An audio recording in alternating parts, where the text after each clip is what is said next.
Welcome दोस्तों, स्वागत है आप सभी का आपके अपने YouTube चैनल ओएस स्टडी पे। जैसा कि आपको पता है, ओएस स्टडी YouTube चैनल आपके लिए एसएससी जीडी के ऑथेंटिक क्वेश्चंस के साथ आपकी प्रैक्टिस क्लास लगवाता है, जिसमें जो भी आपके क्वेश्चन रिव्यू के क्वेश्चन होते हैं उनको भी आपकी स्क्रीन पे लेके आते हैं और आपके जो प्रैक्टिस के लिए इंपॉर्टेंट क्वेश्चन होते हैं एग्जाम में पूछे जाने वाले, उनके बारे में भी डिटेल से स्टडी करते हैं। तो बिना टाइम वेस्ट किए चलो फर्स्ट क्वेश्चन पे चलते हैं। तो आज की क्लास का जो फर्स्ट क्वेश्चन है वो देखिए, आपको दिया हुआ है, राज्यसभा में मनोनीत सदस्यों की कुल संख्या कितनी होती है, ये आपको बताना है। कि जो आपका राज्यसभा होता है, एक आपका लोकसभा होता है।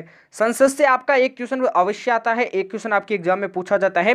तो क्वेश्चन आपको दे रखा है, राज्यसभा में मनोनीत सदस्यों की जो कुल संख्या होती है वो कितनी होती है। आपके 17 होती है, 19 होती है, 15 होती है या फिर 12 होती है। तो बताइए कि राज्यसभा में जो मनोनीत सदस्यों की संख्या, इसके बारे में हम पता करते हैं। तो सबसे पहले 104वां यानी आपका 104वां संविधान संशोधन के अनुसार आपको बताना है। सबसे पहले आपके राज्यसभा में टोटल सदस्य कितने होते हैं, आपके 245 245 200 आपके 45, जिसमें आपके जो 253 और आपके 12 है, ये दोनों क्या होते हैं, अलग अलग होते हैं। जैसे आपके 253 तो आपके निर्वाचित सदस्य होते हैं, क्या होते हैं, आपके निर्वाचित सदस्य, नोट कीजिए इसको। और आपके 12 जो सदस्य होते हैं वो आपके मनोनीत सदस्य होते हैं, चुनावित सदस्य होते हैं, इसको भी नोट कीजिए। तो क्वेश्चन आपका था कि मनोनीत सदस्य कितने होते हैं, तो आपके 12 होते हैं। तो राइट आंसर आपका डी ऑप्शन, नोट कीजिए इसको। बताइए कि राज्यपाल द्वारा मनोनीत सदस्य कितने होते हैं, ये बताइए। राज्यपाल किन क्षेत्रों में आपके मनोनीत सदस्यों को चुनाव करता है, ये भी बताना है। कमेंट बॉक्स में फटाफट टाइप कीजिए। अगले क्वेश्चन पे चलते हैं। अगला क्वेश्चन देखिए, बताइए कि आपका जो एड्स डे है वो कब मनाया जाता है, ये आपको बताना है। फटाफट कमेंट बॉक्स में टाइप कीजिए कि आपका एड्स डे कब मनाया जाता है। फटाफट टाइप कीजिए, क्योंकि एग्जाम में पूछे जाने के चांस काफी है इसके। अगला क्वेश्चन देखिए, निम्न में से भारत रत्न पाने वाला पहला संगीतकार कौन था, ये आपको बताना है। कि आपका जो भारत रत्न जिनको प्राप्त हुआ था वो आपके पहले संगीतकार कौन थे। लता मंगेशकर जी, पंडित रविशंकर, एम एस सुब्बुलक्ष्मी या फिर पंडित भीमसेन जोशी। तो बताइए, ये क्वेश्चन आपका काफी बार पूछा जाता है। सबसे पहले अपन चर्चा करते हैं। तो आपका जो लता जो मंगेशकर जी है, इनका हाल ही में निधन हुआ था, ये भी पता होना चाहिए कि इनका जो निधन है वो काफ़ी कुछ समय बाद हुआ था, यानी अभी अभी इनके ताज़ा में क्या हुआ था, निधन हुआ था। और इनका जो जन्म हुआ था वो कहाँ पर हुआ था, ये बताइए। तो इनका जन्म इंदौर में हुआ था। लता मंगेशकर जी का जन्म कहाँ पर हुआ था, इंदौर में हुआ था, इसको भी नोट कीजिए। लता मंगेशकर जी को स्वर कोकिला के नाम से भी जाना जाता है, जो स्वर की कोकिला के नाम से भी प्रसिद्ध है, इसको भी नोट कीजिए। आपका क्वेश्चन आ जाता है कि आपकी जो लता मंगेशकर जी थे, इन्हीं को भारत का सर्वोच्च सम्मान कब दिया गया था, ये आप बताइए। कि जो आपकी लता मंगेशकर जी है, इनको भारत का जो सर्वोच्च सम्मान कब दिया गया था, ये बताइए। भारत का सर्वोच्च सम्मान पुरस्कार कब दिया गया था, आपके 2001 में दिया गया था। कब दिया गया था, 2001 में दिया गया था। किस देश का सर्वोच्च सम्मान पुरस्कार मिला था इनको, तो ये भी नोट कर लीजिए। आपके लता मंगेशकर जी को आपको फ्रांस का सर्वोच्च सम्मान पुरस्कार मिला था, आपके द लीजन अवार्ड मिला था। क्या मिला था, आपका द लीजन अवार्ड मिला था, इसे भी नोट कीजिए। आपका द लीजन अवार्ड भी मिला था, इसे भी नोट कीजिए। पहला लता मंगेशकर अवार्ड किन्हें मिला था, ये भी बताइए। क्वेश्चन आपका एग्जाम में आ जाता है कि पहला लता मंगेशकर अवार्ड किन्हें मिला था। बताइए कि पहला लता मंगेशकर जो आपका अवार्ड था वो किन्हें मिला था। आपके प्रधानमंत्री नरेंद्र मोदी जी को मिला था। किन्हें मिला था, प्रधानमंत्री नरेंद्र मोदी जी को मिला था। तो नोट कीजिए, क्वेश्चन आपके आ जाता है। तो क्वेश्चन आपको दे रहा था कि भारत रत्न पाने वाला पहला संगीतकार कौन था। तो इसका जो राइट आंसर वो क्या है, आपका सुब्बुलक्ष्मी, एम एस सुब्बुलक्ष्मी को मिला था। नोट कीजिए इसको। अगला क्वेश्चन देखिए। अगला क्वेश्चन दे रखा है, साहित्य अकादमी पुरस्कार 2021 हिंदी भाषा में किन्हें मिला था, ये आपको बताना है। 2021 से आपका क्वेश्चन पूछा गया है, आपके जीडी में 2022 से भी पूछे जा सकते हैं। तो कमेंट बॉक्स में बताइए कि आपको 2022 के बारे में पूछना है, तो यस कमेंट बॉक्स में टाइप करना है, फटाफट टाइप कर दीजिए। क्वेश्चन दे रखा है, साहित्य अकादमी पुरस्कार 2021 हिंदी भाषा के लिए किन्हें मिला है, ये आपको बताना है। दिया प्रकाश सिन्हा, नमिता गोखले, मिठेश निर्मोही या फिर नन ऑफ दीज। तो यहाँ से आपको बताना है। तो सबसे पहले मैं बता देता हूँ, 2021 में आपको हिंदी भाषा के लिए तो आपको दया प्रकाश सिन्हा को मिला। तो राइट आंसर आपका ए ऑप्शन, नमिता गोखले को किस भाषा के लिए मिला है? तो नोट कीजिए, अंग्रेजी भाषा के लिए मिला है। किस भाषा के लिए? अंग्रेजी भाषा के लिए मिला है, नोट कीजिए। सबसे पहले हिंदी भाषा के लिए दया प्रकाश सिन्हा को मिला है। आपकी कौन सी पुस्तक? तो लिख लीजिए आपके, सॉरी, जो पुस्तक किसके लिए? सम्राट अशोक के लिए मिला है। किसके लिए? सम्राट अशोक जो पुस्तक लिखी थी इसके लिए मिला है। आपका ये नाटक भी है इनका, इसको भी नोट कीजिए। और नमिता गोखले की जो पुस्तक है वो क्या है आपके? थिंग्स, नोट कीजिए, क्या है? Things to live behind. क्या है? थिंग्स टू लिव बिहाइंड के लिए मिला है, इसको भी नोट कीजिए। और आपके मिठेश निर्मोही है, इनकी जो पुस्तक है वो मुगली है। क्या है? मुगली। और इनको राजस्थानी भाषा के लिए मिला है। किसकी भाषा के लिए? राजस्थानी भाषा के लिए मिला है, नोट कीजिए इसको भी। अगले क्वेश्चन पे चलते हैं। अगला क्वेश्चन देखिए, 4 नंबर का क्वेश्चन दे रखा है, इंपॉर्टेंट सवाल। वर्तमान में भारत के विदेश सचिव कौन है? ये आपको बताना है कि वर्तमान में भारत के विदेश सचिव कौन है। ऑप्शंस आपको दिए हुए हैं, राजीव गाभा, अजय कुमार भल्ला, या फिर डॉक्टर वी अनंत नागेश्वर, या फिर अजीत कुमार डोभाल। तो भाई बताइए कि आपके वर्तमान में भारत के जो सचिव है, विदेश सचिव, वो आपके कौन है? तो सबसे पहले मैं आपको बता देता हूं, जो भारत के जो विदेश सचिव है इनमें से आपको एक भी ऑप्शन नहीं दे रखा है। मिस्टेक से इसमें ऑप्शन की जो क्या है मिस्टेक की हुई है, तो आप एक ऑप्शन अलग से लिख लीजिएगा, आपका ई ऑप्शन। क्या लिख लीजिएगा आप? विनय मोहन क्वात्रा। क्या लिख लीजिएगा? विनय मोहन क्वात्रा, इसको नोट कीजिए, विनय मोहन क्वात्रा लिख लीजिएगा। तो क्वेश्चन क्या है? वर्तमान में भारत के विदेश सचिव को ना आपके विनय मोहन क्वात्रा है, नोट कीजिए। तो क्वेश्चन बन जाता है कि आपके राजीव गाबा जी क्या है, तो ये भी नोट कीजिए, आपके क्वेश्चन छप सकता है। वर्तमान में जो कैबिनेट, भारत के जो कैबिनेट सचिव है वो आपके कौन है? राजीव गाबा जी है। कौन है? राजीव गाबा जी। तो नोट कीजिए, वर्तमान में भारत के जो कैबिनेट जो सचिव है वो आपके कौन है? राजीव गाबा जी है, नोट कीजिए। अजय कुमार जो भल्ला जी है वो आपके कौन है? ये भी फटाफट टाइप कीजिए। अजय कुमार भल्ला जी आपके वर्तमान में भारत के गृह सचिव है। कौन है आपके? गृह सचिव, इसको भी नोट कीजिए। इंपॉर्टेंट सवाल आ जाता है। कैबिनेट सचिव आपके कौन है? राजीव गाबा जी। गृह सचिव आपके अजय कुमार भल्ला जी, नोट कीजिए इसको। और डॉक्टर वी अनंत नागेश्वर जी है वो आपके क्या है, ये भी बताइए। तो फटाफट टाइप कीजिए। जो आपके ये क्या है? आपके है मुख्य आर्थिक सलाहकार है। क्या है? मुख्य आर्थिक सलाहकार है। वर्तमान में भारत के मुख्य आर्थिक सलाहकार जो कौन है वो आपके डॉक्टर वी अनंत नागेश्वर जी है, इसको भी नोट कीजिए। मुख्य आर्थिक सलाहकार आपके डॉक्टर वी अनंत नागेश्वर जी है, अनंत नागेश्वर, नोट कीजिए इसको। अजीत कुमार डोभाल क्या है, इसको भी नोट कीजिए। तो आपके जो अजीत कुमार डोभाल है वो आपके क्या है? राष्ट्रीय सुरक्षा सलाहकार है। क्या है? राष्ट्रीय सुरक्षा सलाहकार है, इसको भी नोट कीजिए। क्वेश्चन आपका आ जाता है कि नीति आयोग के अध्यक्ष कौन है वर्तमान में? तो आपके पीएम यानी प्राइम मिनिस्टर नरेंद्र मोदी जी आपके प्रधानमंत्री भारत के। और नीति आयोग के जो उपाध्यक्ष कौन है वर्तमान में, ये बताइए। नीति आयोग के उपाध्यक्ष कौन है, ये बताइए वर्तमान में। तो लिख लीजिए आपके डॉक्टर सुमन बेरी जी है। कौन है? डॉक्टर सुमन बेरी जी है, इसको भी नोट कर लीजिए, फटाफट नोट कीजिए।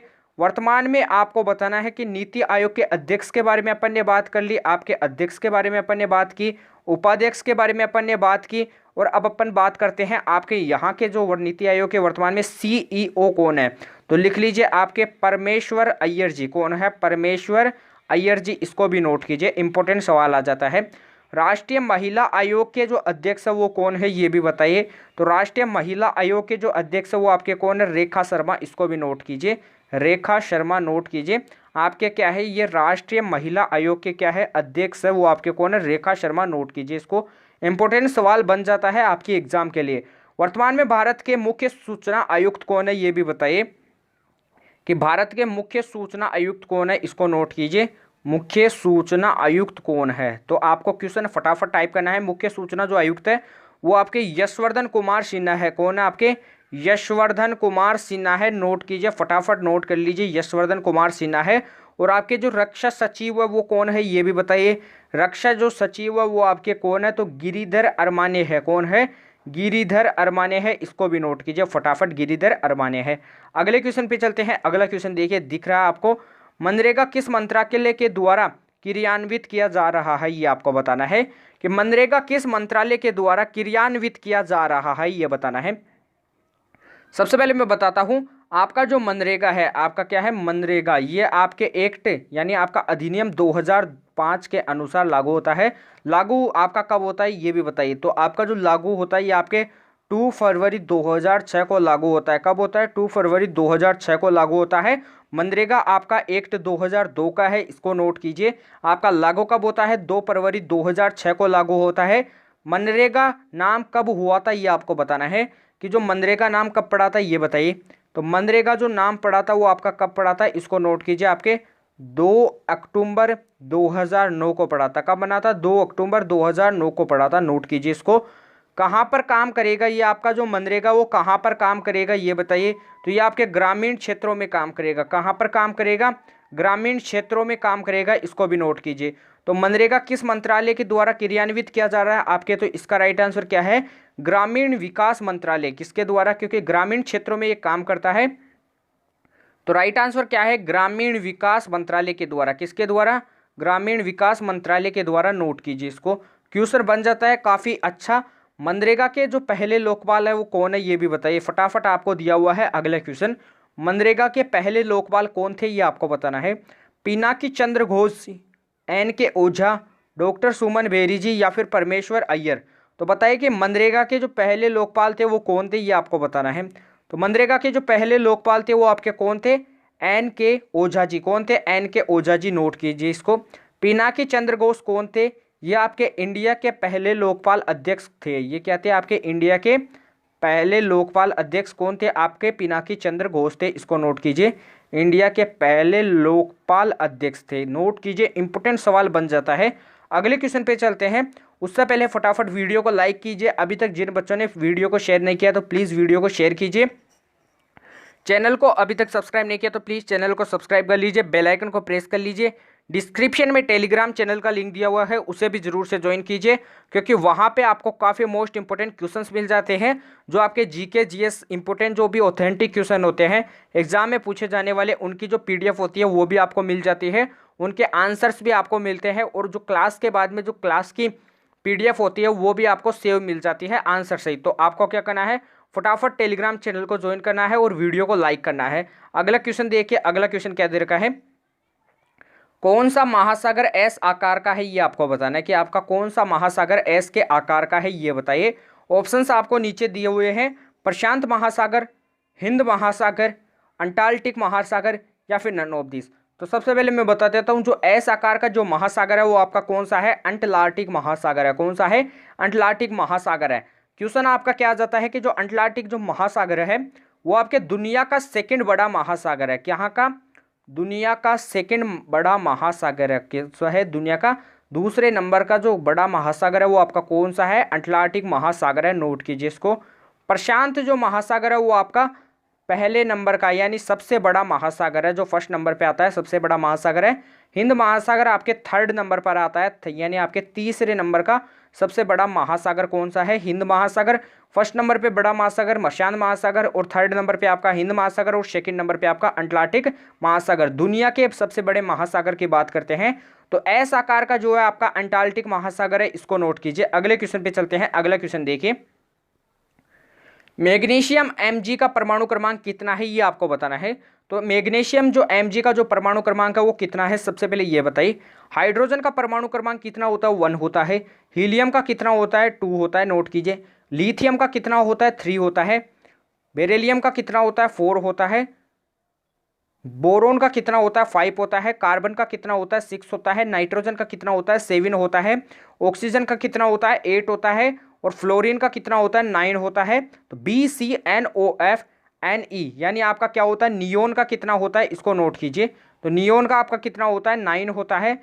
और आपका जो आपका नियोन का शायद 10 होता है, और एन का क्या होता है? आपका जो आपका सोडियम होता है इसका आपका क्या होता है? 11 होता है।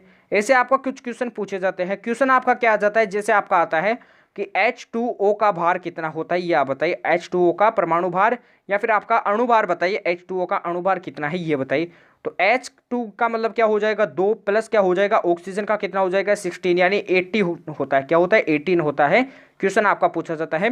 NaCl का भार बताइए। NaCl का ये भी आपको कमेंट बॉक्स में टाइप करके बताना है। HCl का भार आपको कमेंट बॉक्स में टाइप करके बताना है।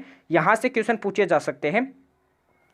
मैग्नीशियम का जो परमाणु क्रमांक होता है वो आपका कितना होता है? 12 होता है। 7 आपका नाइट्रोजन का होता है, 8 आपका ऑक्सीजन का होता है, और 11 आपका क्या का होता है? सोडियम का होता है। इसको भी नोट कीजिए। ऑक्सीजन क्या होता है 8O16 होता है, और नाइट्रोजन क्या होता है 7N होता है। ये नीचे वाले जो चीज़ होते हैं वो आपके परमाणु क्रमांक होते हैं, और ऊपर वाले क्या होते हैं द्रव्यमान संख्या होते हैं, मैंने आपको बताया है। मैग्नीशियम से अगला क्वेश्चन क्या पूछा जा सकता है, जो आपका MgOH का होल स्क्वाइज होता है, यानी मैग्नीशियम हाइड्रोक्साइड होता है, यानी MgOH का होल ट्वाइज होता है, वो आपका क्या होता है, इसे क्या कहा जाता है, मिल्क ऑफ मैग्नीशिया कहा जाता है। क्या कहा जाता है, मिल्क ऑफ मैग्नीशिया कहा जाता है। क्वेश्चन आपका ये बन सकता है अगली शिफ्ट के लिए, नोट कीजिए इसको। अगले क्वेश्चन पे चलते हैं। अगला क्वेश्चन देखिए, राज्यपाल की योग्यता के लिए न्यूनतम आयु कितनी होनी चाहिए, ये आपको बताना है कि राज्यपाल की योग्यता के लिए जो न्यूनतम आयु होनी चाहिए वो आपकी कितनी होनी चाहिए, ये आपको बताना है। तो सबसे पहले अपन सभी के बारे में बात करते हैं। आपके वोट डालने के लिए जो आयु होनी चाहिए वो आपकी कितनी होनी चाहिए, 18 वर्ष होनी चाहिए, इसको नोट कीजिए। आप बताइए कि लोकसभा का, यानी आपका जो MP होता है लोकसभा का बनने के लिए, लोकसभा का MP बनने के लिए कितनी आयु होनी चाहिए, राज्यसभा का MP बनने के लिए कितनी आयु होनी चाहिए, ये बताइए। तो लोकसभा का MP बनने के लिए जो आयु होनी चाहिए वो आपके 25 ईयर यानी 25 वर्ष होनी चाहिए, और राज्यसभा का MP बनने के लिए आपकी जो आयु होनी चाहिए वो आपके 30 वर्ष यानी 30 वर्ष होनी चाहिए। नोट कीजिए इसको, तीनों को नोट कर लीजिए। वोट डालने के लिए MP देख लीजिए, लोकसभा और राज्यसभा से नोट कीजिए इसको। अगला क्वेश्चन देखिए, आपके राज्यपाल बनने के लिए कितनी आयु चाहिए ये बताइए, आपके राष्ट्रपति बनने के लिए कितनी आयु चाहिए ये बताइए, और उपराष्ट्रपति बनने के लिए कितनी आयु चाहिए ये भी बताइए, और MLA बनने के लिए कितनी आयु चाहिए ये भी बताइए। तो सबसे पहले बात करते हैं, MLA बनने के लिए आपके 21 वर्ष की आयु चाहिए, 21 वर्ष की आयु चाहिए, और आपके राज्यपाल, राष्ट्रपति और जो उपराष्ट्रपति है ये आपके बनने के लिए 35 वर्ष की आयु चाहिए, यानी 35 वर्ष की आयु चाहिए, इसको नोट कीजिए। तो राज्यपाल बनने के लिए जो योग्यता होनी चाहिए न्यूनतम वो आपके क्या होनी चाहिए, 35। तो राइट आंसर डी ऑप्शन, इसको नोट कीजिए। अगले क्वेश्चन पे चलते हैं। अगला क्वेश्चन देखिए, बहादुर शाह जफर को गिरफ्तार करके कहाँ रखा गया था, ये आपको बताना है कि जो बहादुर शाह जफर थे इनको गिरफ्तार करके कहाँ रखा गया था। तो नोट कीजिए, इनको गिरफ्तार करके आपके रंगून म्यांमार में रखा गया था। कहाँ पर रखा गया था, रंगून में, जो आपके कहाँ पर है, म्यांमार में है, इसको नोट कीजिए। रंगून म्यांमार, कहाँ पर है, रंगून म्यांमार, ये आपका न है म्यांमार। वहीं आपकी क्या हो गई थी, आपके जो बहादुर शाह जफर थे इनकी डेट हो गई थी, रंगून में आपकी इनकी डेट हो गई थी, ये भी नोट कीजिए। अगला क्वेश्चन देखिए, जल्लीकट्टू किस देश का खेल है, ये आपको बताना है कि जल्लीकट्टू किस देश का खेल है, कर्नाटक, तमिलनाडु, केरल या फिर असम। तो बताइए कि जल्लीकट्टू किस देश का खेल है। तो जल्लीकट्टू भारत में ही आता है, भारत के देश का खेल है। सॉरी, यहाँ पर आपको ऑप्शंस में राज्य करना चाहिए था, किस राज्य का खेल है। तो ये आपके भारत का है, लेकिन भारत में किस राज्य का खेल है ये भी पता होना चाहिए। तो भारत में ये आपके तमिलनाडु का खेल है। कहाँ का है, तमिलनाडु का खेल है, इसको नोट कीजिए। तो जल्लीकट्टू किस राज्य का खेल है आपके, ये तमिलनाडु का खेल है। और पूछा जाए जल्लीकट्टू किस देश का खेल है, तो ये आपके भारत का खेल है, इसको भी नोट कीजिए। कुछ क्वेश्चन पूछे जाते हैं उनके बारे में अपन पता करते हैं। क्या क्वेश्चन पूछे जाते हैं, जिसे आपका पूछा जाता है पोंगल के बारे में पूछा जाता है। तो पोंगल लिख लीजिए, तमिलनाडु में है। कहाँ पर, तमिलनाडु का है, इसको नोट कीजिए। पोंगल तमिलनाडु में मनाया जाता है, और जल्लीकट्टू भी आपका तमिलनाडु में। और कंबाला, कौन सा आपका, कंबाला, इसको भी नोट कीजिए। तो जो कंबाला दे रखा है यह आपके कर्नाटक में, इसको भी नोट कीजिए। कहाँ पर, कर्नाटक में। और जो फेमस डांस है आपका कर्नाटक का वो क्या है, यक्षगान। कौन सा है, यक्षगान है, इसको भी नोट कीजिए। कर्नाटक का फेमस डांस कौन सा है, यक्षगान। ओणम कहाँ का है, इसको भी नोट कीजिए। जो ओणम आपका त्यौहार है वो कहाँ का है, ये आपका केरल का है। कहाँ का है, केरल का, नोट कीजिए। और जो बिहू है वो कहाँ का है, असम का है, नोट कीजिए। जो भी मैंने आपको बताया वो काफ़ी इंपॉर्टेंट है, तो इनको आपको नोट करना है। वीडियो को फटाफट लाइक कीजिए, वीडियो को फटाफट शेयर कीजिए। अभी तक जिन बच्चों ने चैनल को सब्सक्राइब नहीं किया तो प्लीज़ चैनल को सब्सक्राइब कर लीजिए, बेल आइकन को प्रेस कर लीजिए। डिस्क्रिप्शन में टेलीग्राम चैनल का लिंक दिया हुआ है, उसे भी ज़रूर से ज्वाइन कीजिए, क्योंकि वहाँ पे आपको काफ़ी मोस्ट इंपोर्टेंट क्वेश्चंस मिल जाते हैं जो आपके एग्जाम ऑथेंटिक क्वेश्चन होते हैं। तो अगले क्वेश्चन पे चलते हैं। अगला क्वेश्चन देखिए, भारत में राष्ट्रीय आय की गणना सर्वप्रथम किसने की थी, ये आपको बताना है कि राष्ट्रीय आय की गणना सर्वप्रथम किसने की थी, ये आप बताइए। तो दादा भाई नारोजी ने की थी, स्वामी विवेकानंद जी ने की थी, राजा राम मोहन राय जी ने की थी, या फिर नन ऑफ दिस। तो भारत में राष्ट्रीय आय की गणना सर्वप्रथम किन्होंने की थी, आपके दादा भाई नारोजी ने की थी। आपके दादा भाई नारोजी की एक पुस्तक है, तो वो पुस्तक आपकी कौन सी है, इसको लिख लीजिए। आपके पॉवर्टी क्या है, आपकी poverty and British, poverty and British rule, poverty and British rule in India, ये आपकी क्या है, आपके दादा भाई नारोजी की पुस्तक है, इसको भी नोट कीजिए। राजा राम मोहन राय, स्वामी विवेकानंद, इनके बारे में डिटेल से आपको कमेंट बॉक्स में फटाफट छाप देना है। जो भी आपको कमेंट बॉक्स में बताना है कि जो भी आपको आता है उनके बारे में आपको बता देना है। अगला देखिए, शिक्षा का अधिकार किस अनुच्छेद में वर्णित है, ये भी बताइए कि शिक्षा का जो अधिकार है वो किस अनुच्छेद में वर्णित है, ये बताना है। तो सबसे पहले मैं बता दूं, शिक्षा का जो अधिकार है वो आपके किस अनुच्छेद में वर्णित है, आपके आर्टिकल 21A में वर्णित है। कहाँ पर? आर्टिकल 21A में निहित है और आपके ये 86वें संविधान संशोधन के अनुसार, कौन सा आपका 86 संविधान संशोधन के अनुसार, नोट कीजिए। क्वेश्चन आपका आता है एग्जाम में कौन सा, आपका सबसे पहले आता है 42वां संविधान संशोधन आता है, एक आपका आता है 44वां संविधान संशोधन आता है, आपका आता है 86वां संविधान संशोधन आता है और एक आता है आपका 101वां संविधान संशोधन आता है। नोट कीजिए। सबसे पहले आपका कौन सा आता है 42वां संविधान संशोधन, यह आपके 1976 का है, यह अगला वाला 1978 का है और आपके 86वां संविधान संशोधन यह आपके 2002 का है और आपके 101वां संविधान संशोधन यह आपके 1 जुलाई 2017 का है। जीएसटी से, जीएसटी वाला है, ये आपका कौन सा है 101वां संबंध जो आपका संविधान संशोधन है वो जीएसटी वाला है। नोट कीजिए। जीएसटी का जो फुल फॉर्म होता है वो क्या होता है, कमेंट बॉक्स में फटाफट टाइप कीजिए। जीएसटी सबसे पहले किस देश में लगी थी ये भी बताना है, भारत में कब लगी थी ये भी आपको बताना है, फटाफट टाइप कर दीजिए। अगला क्वेश्चन देखिए, अगला क्वेश्चन दे रखा है, हरित क्रांति किस फसल से संबंधित है, ये आपको बताना है कि जो हरित क्रांति है वो किस फसल से संबंधित है, ये बताइए। तो जो हरित क्रांति है वो आपके गेहूं और चावल से संबंधित है। किससे संबंधित है? गेहूं और चावल से संबंधित है। क्वेश्चन आपका आ जाता है कि जो भारत के जो हरित क्रांति के जो जनक माने जाते हैं वो आपके प्रोफेसर MS स्वामीनाथन जी को माना जाता है। किन्हें माना जाता है? स्वामीनाथन जी को माना जाता है, इसे भी नोट कीजिए। अगले क्वेश्चन पे चलते हैं। अगला क्वेश्चन देखिए, शुंग वंश के संस्थापक कौन है? थोड़ा शुंग को आप करेक्ट कर लीजिए, आपका शुंग ऐसे आता है, शुंग वंश के जो संस्थापक है वो कौन है ये आपको बताना है। वंश के कुछ वंश के आपके क्वेश्चन पूछे जाते हैं, जैसे कुषाण वंश के संस्थापक कौन है ये भी बताइए। आप गुप्त वंश के संस्थापक कौन है फटाफट टाइप कीजिए। खिलजी वंश के संस्थापक कौन है ये भी बताइए। तुगलक वंश के संस्थापक कौन है ये बताइए और चोल वंश के संस्थापक कौन है ये भी बताइए। ये आपके वंश क्या होने चाहिए, कंप्लीट याद होने चाहिए, क्योंकि यहाँ से क्वेश्चन पूछे जाते हैं। शुंग वंश के संस्थापक कौन है? आपके पुष्यभूति शुंग है। कौन से है आपके? कौन है आपके? पुष्यभूति शुंग है। नोट कीजिए इसको। पुष्यभूति शुंग जो है आपके शुंग वंश के संस्थापक, नोट कीजिए। अगले क्वेश्चन पे चलते हैं। अगला क्वेश्चन देखिए, सविनय अवज्ञा आंदोलन के बारे में आपको बताना है। तो सबसे पहले क्वेश्चन क्या आता है कि सविनय अवज्ञा आंदोलन है, इसकी शुरुआत कैसे हुई थी? तो दांडी यात्रा से इसकी शुरुआत हुई थी। कहाँ से हुई थी? दांडी यात्रा से इसकी शुरुआत हुई थी।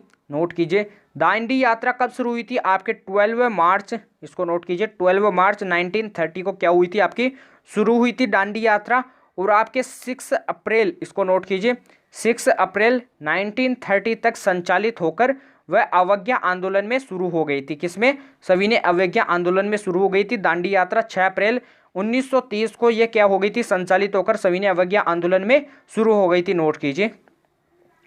आपके 5 मार्च 1931, इसको भी नोट कीजिए, 5 मार्च 1931 को क्या हुआ था? आपका गांधी इरविन समझौता हुआ था। ये देखिए नीचे क्वेश्चन दे रखा है, गांधी इरविन समझौता कब हुआ था? क्वेश्चन आपका आता है कि इनमें जो आपके सविनय अवज्ञा आंदोलन में पहली राउंड टेबल कॉन्फ्रेंस कब हुई थी ये बताइए। तो पहली जो राउंड टेबल, इसको नोट कीजिए, पहली जो राउंड टेबल जो कॉन्फ्रेंस हुई थी वो आपके कब हुई थी? तो वो लिख लीजिए, आपके 1931 में हुई थी। कब हुई थी? 1931 में हुई थी, इसको नोट कीजिए। सविनय अवज्ञा आंदोलन कब समाप्त हो गया था ये भी बताइए। तो सविनय अवज्ञा आंदोलन कब समाप्त हो गया था? आपके 1934 में समाप्त हो गया था। नोट कीजिए इसको। अगले क्वेश्चन पे चलते हैं। अगला क्वेश्चन देखिए, गांधी इरविन समझौता कब हुआ था ये बताइए। तो गांधी इरविन समझौता कब हुआ था? आपके 5 मार्च 1931 में हुआ था। नोट कीजिए इसको। 5 मार्च आपके कब हुआ था? 5 मार्च 1931 में हुआ था, इसको नोट कीजिए। अगले क्वेश्चन पे चलते हैं फटाफट। भारत ने ओलंपिक में कब भाग लिया था ये आपको बताना है कि भारत ने ओलंपिक में कब भाग लिया था ये बताइए। तो सबसे पहले क्वेश्चन बताइए कि ओलंपिक में पहली बार कब भाग, यानी ओलंपिक जो पहली बार कब हुआ था ये आपको बताना है। ओलंपिक कब हुआ था पहली बार? आपके 1896 में हुआ था। एथेन ओलंपिक हुआ था। क्या हुआ था? एथेन ओलंपिक हुआ था। और भारत ने आपके सेकंड वाले ओलंपिक में भाग लिया था, आपके 1900 वाले में भाग लिया था, 1900 ईस्वी में। तो राइट आंसर आपका 1900, इसको नोट कीजिए। और आपके सेकंड ओलंपिक में क्या लिया था? भारत ने भाग लिया था और आपका पहला ओलंपिक कब हुआ था? 1896 में हुआ था, इसे भी नोट कीजिए। अगले क्वेश्चन पे चलते हैं। अगला क्वेश्चन देखिए, नुआखोई त्योहार, नुआखोई त्योहार आपके ओडिशा से संबंधित है। कहाँ से है? ओडिशा से है, ओडिशा में बनाया जाता है, इसको नोट कीजिए। आपको बताना है अगला क्वेश्चन जो दे रखा है इंपोर्टेंट सवाल, सितारा देवी का क्लासिकल नृत्य कौन सा है ये बताइए। कि सितारा देवी का जो क्लासिकल नृत्य है वो कौन सा है ये बताइए, फटाफट बताइए। क्वेश्चन आपका पूछा गया सवाल है, एसएससी जीडी में काफी बार पूछा जाता है, आगे भी पूछा जाएगा। सितारा देवी का जो क्लासिक नृत्य है वो कौन सा है? भारतनाट्यम, कुचिपुड़ी, कथक, मणिपुरी। तो बताइए सितारा देवी का क्लासिकल नृत्य कौन सा है? तो सितारा देवी का जो क्लासिकल नृत्य है वो आपका कौन सा है? कथक है। यह आपके पंडित बिरजू महाराज का भी फेमस डांस है, इसको भी नोट कीजिए। और आपके किनका? पंडित बिरजू महाराज, इसको नोट कीजिए, पंडित बिरजू महाराज का भी नोट कीजिए। और आपके लक्ष्य महाराज, कौन से? आपके लक्ष्य महाराज का भी क्या है? प्रसिद्ध डांस है, पूछा जा सकता है आपके एग्जाम के अनुसार क्वेश्चन। यामिनी कृष्ण मूर्ति के जो संबंधित जो नृत्य है वो कौन सा है? जो यामिनी जो कृष्ण मूर्ति थी आपकी, कौन थी? यामिनी जो कृष्ण मूर्ति थी, इनसे जो संबंधित आपका जो नृत्य है वो कौन सा है ये बताइए। तो आपके कुचिपुड़ी और भारतनाट्यम से जो संबंधित है वो आपके यामिनी कृष्ण मूर्ति है, नोट कीजिए इसको। महापात्रा का संबंध किस क्लासिकल डांस से है ये बताइए। तो आपके ओडिशा से संबंधित है, नोट कीजिए। जोबरी बहन आपके मणिपुर से संबंधित है, इसको भी नोट कीजिए। और शंकर देव आपके सत्रिया से, शंकर देव जो है आपके सत्रिया से, नोट कीजिए इसको। शंकर देव आपके सत्रिया नृत्य से संबंधित है, इसको भी नोट कीजिए। रुक्मणी देवी जो है भारतनाट्यम डांस की जनक है, भारतनाट्यम डांस की जनक किन्हें कहा जाता है? आपके रुक्मणी देवी जी को क्या कहा जाता है? नोट कीजिए, रुक्मणी देवी जी को क्या कहा जाता है? भारतनाट्यम डांस की जनक कहा जाता है, भारतनाट्यम डांस की जनक कहा जाता है रुक्मणी देवी जी को। अगला क्वेश्चन देखिए फटाफट, बसवराज बोम्बई का संबंध किस राज्य से है ये बताइए। फटाफट वीडियो को लाइक कीजिए, वीडियो को शेयर कीजिए, वीडियो को एंड तक वॉच करना है। वीडियो के एंड में आपको बताना है कि आपको वीडियो कैसी लगती है, उसके बारे में आपको सजेशन देना है, कमेंट बॉक्स में बताना है टाइप करके आपको, भाई वीडियो आपको कैसी लगती है, आपको कैसे क्वेश्चन चाहिए। अगला क्वेश्चन देखिए, बसवराज बोम्बई का संबंध किस राज्य से ये बताइए। सबसे पहले आपको बताना है कि जो कर्नाटक आपका जो राज्य है इसकी राजधानी क्या है ये बताइए। कर्नाटक के जो आपके राज्यपाल है वो कौन है ये बताइए, राज्यपाल कौन है। कर्नाटक के मुख्यमंत्री कौन है? तो सबसे पहले मुख्यमंत्री की बात करते हैं। जो कर्नाटक के जो मुख्यमंत्री है वो आपके कौन है?